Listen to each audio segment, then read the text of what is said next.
Bro Suji அக்கா பத்தி போடுங்க. போட்டுருவோம். இப்பெல்லாம் கண்ணகி நகர்னு சொன்னாலே அந்த ஊரோட கபடி டீம் தான் ஞாபகம் வரும்.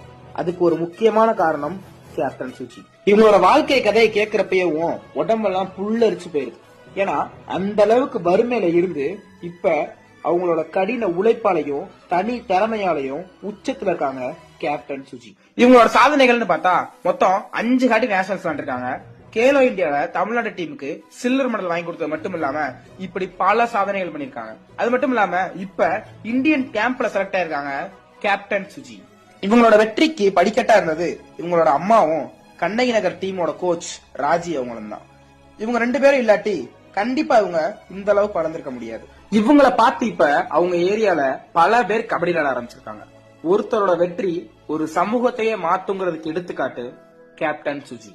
இவங்களோட கரியர்ல இன்னும் பல வெற்றிகள் அடையிறதுக்கு நம்ம சேனல்